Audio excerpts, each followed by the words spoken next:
اگر ایران کی صورتحال دیکھیں تو مجھے لگتا ہے کہ 1953 میں جب محمد مصدق کی حکومت جو ہے وہ ختم کی گئی تو اس وقت بعد میں یہ امریکن سیکرٹری آف اسٹیٹ نے بھی یہ اعتراف کیا تھا کہ اس وقت کی حکومت کو برٹش انٹیلیجنس کے کہنے پر جو ہے وہ امریکہ کو ماننا پڑا اور محمد مصدق کی حکومت ختم کر کے، جس کو اب پیٹریاٹ آف پرشیا کہتے ہیں، جس کو ٹرو پیٹریاٹ کہتے ہیں، اور بعد میں امریکہ نے بھی یہ مانا کہ بھئی ہم نے جو ایران کے اندر ایک پولیٹیکل سسٹم بننا تھا اس کو اس وقت روک دیا تھا محمد مصدق کو ہٹا کے۔ اور اس وقت معاملہ کیا تھا؟ معاملہ یہی تھا کہ تیل کی جو کمپنیاں ہیں ان کا منافع کس کو جائے گا، تیل کی کمپنیاں کیا ان کا منافع کتنا بیرون ملک جائے گا اور کتنا ایران کو فائدہ پہنچے گا، اور کیا پولیٹیکل ریفارمز ہونی تھیں۔ پھر اس کے بعد آپ کو پتہ ہے کہ شاہ ایران کو لایا گیا، اور شاہ ایران کو لانے کے بعد جو ہے وہ کس طرح سے امریکن انفلوئنس رہا، اور کس طرح سے جو ہے ایرانی جو تیل ہے اور جو ایرانی فوج ہے وہ کس طرح سے امریکہ کے ساتھ الائن رہیں۔ اور جب اسلامی انقلاب 1979 میں آیا تو اس کے بعد سے جو میجر نعرہ رہا مرگ بر امریکہ، وہ چھایا رہا۔ اور شروع میں جو آپ کو پتہ ہے کہ امریکن امبیسی کے لوگ ہوسٹیج کر لیے گئے، بڑا مشکل ٹائم امریکہ پہ جو لوگ وہاں پہ امبیسی میں تھے ان پہ رہا۔ پھر وہاں سے فائلیں نکل گئیں، فائلوں میں کیونکہ وہ سی آئی اے کا ہیڈ کوارٹر بھی شاید اس خطے کا تہران میں تھا، تو اس وجہ سے بہت ساری امبیرسمنٹ بھی ہوئی امریکہ کو۔ اور پھر یہ ہم دیکھتے ہیں کہ جو مسلسل ایرانین گورنمنٹ تھی، جو اسلامک گورنمنٹ تھی خمینی صاحب کی، خامنائی صاحب کی، یہ چلتی رہی، اگرچہ اس پر بڑی پابندیاں رہیں، بڑی سختی رہی، لیکن اس کے باوجود مجھے ایسے لگتا ہے کہ اگرچہ امریکہ کو اور یورپ کو یہ پتہ تھا کہ انڈیا تیل خرید رہا ہے ایران کا پابندیوں کے باوجود، روس تیل خرید رہا ہے پابندیوں کے باوجود، اور کئی یورپی ممالک بھی خفیہ طور پر یہ کام کر رہے تھے، لیکن شاید اتنی سختی نہیں تھی امریکن گورنمنٹ کی طرف سے، اور وہ بھی چاہتے تھے کہ عوام پر اتنی سختیاں نہ ہوں کہ وہ بلبلا اٹھے۔ میں خود 2 دفعہ تہران گیا اور وہاں میں نے دیکھا تھا کہ باوجود اس کے کہ ایران جو ہے وہ تیل میں خود کفیل ہے، لیکن چونکہ وہاں پہ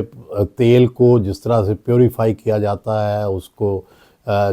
جن ریفائنری مشینوں کی ضرورت ہوتی ہے وہ وہاں کافی نہیں ہے، تو اس لیے وہ راہ تیل بیچ دیتے تھے، اور جن ملکوں میں ریفائنریز ہیں وہ پھر خود اس کو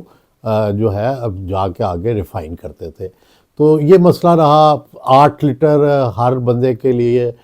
جو ہے کوٹا مقرر تھا، پھر آڈ اینڈ ایون تھا کہ ایک دن آپ آڈ نمبرز کی گاڑیاں لا سکتے ہیں سڑک پر، ایک دن ایون نمبر کی گاڑیاں لا سکتے ہیں۔ معاشی مشکلات بھی نظر آتی تھیں، دوائیاں بھی جو تھی وہ امپورٹ کرنے کی اجازت نہیں تھی، لیکن سم ہاؤ اس کے باوجود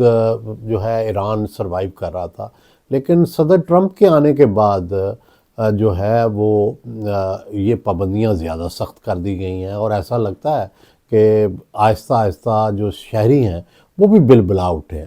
دوسرا، ایران کی جو پالیسیاں تھیں اس میں بھی ایک شروع سے ہی ایک عالمی پہلو تھا، بین الاقوامی پہلو تھا، اور وہ یہ تھا کہ جی اسلامی انقلاب کو برآمد کرنا ہے۔ وہ تو خیر اتنا کامیاب اس لیے نہ ہو سکا کہ جو مسلم دنیا ہے اس میں شیعہ سنی کی تقسیم اس قدر شدید ہے کہ وہ سنی مسلم ممالک جو تھے ان میں وہ جو تھا نظریہ کوئی زیادہ پاپولر نہ ہو سکا۔ لیکن دوسری طرف ایران نے ایک اپنے الائز کی ایک پوری ٹیم تیار کی۔ یہ پوری اس کے اوپر یہ کہا گیا کہ جی جہاں جہاں تیل ہے وہاں وہاں شیعہ ہے، اور درست تھی یہ بات، بہت حد تک درست تھی۔ اور پھر یہ دیکھا گیا کہ جی یہ ایران سے معاملہ شروع ہو کے اور پھر لبنان جاتا ہے، عراق جاتا ہے، شام جاتا ہے، اور پھر شام سے ہوتا ہوا تھا پھر یہ سعودی عرب تک جاتا ہے۔ تو ایک طرح سے انسرکلڈ تھی ساری جو ہے وہ مڈل ایسٹ، جس میں شیعہ ایلیمنٹ اور ایرانین جو مور تھی وہ صاف نظر آ رہی تھی۔ آپ دیکھتے ہیں غزہ کے اندر بھی جو ساری جدوجہد ہوئی، اس کے پیچھے بھی ایرانین جو تھی سپورٹ تھی، لبنان کے اندر تھی، سیریا کے اندر تھی، اور عراق کے اندر تو بڑی واضح طور پر تھی، اور اسی طرح عرب ممالک کے اندر بھی کہیں نہ کہیں ان کا انفلوئنس نظر آتا تھا۔ اور امریکہ نے پھر اسی لیے اسرائیل کی جو حوصلہ افزائی کی کہ جب اس کی لڑائی ہوئی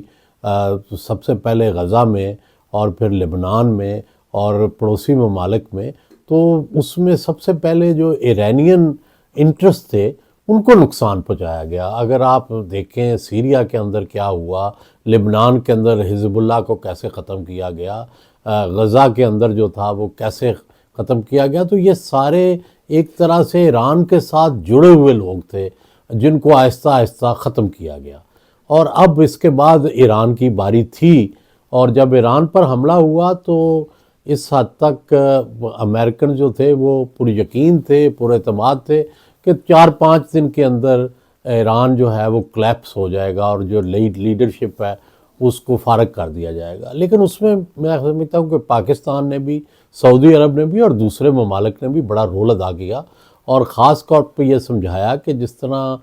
شام کے اندر ہوا ہے، لیبیا کے اندر ہوا ہے، عراق کے اندر ہوا ہے، کہ کوئی آلٹرنیٹ لیڈرشپ نہیں ہے، کوئی آلٹرنیٹ سیٹ اپ نہیں ہے۔ اگر آپ موجودہ سیٹ اپ کو گرا دیتے ہیں تو اس کا آلٹرنیٹ کیا ہوگا؟ تو ظاہر ہے اس کا جواب نہ امریکہ کے پاس تھا اور نہ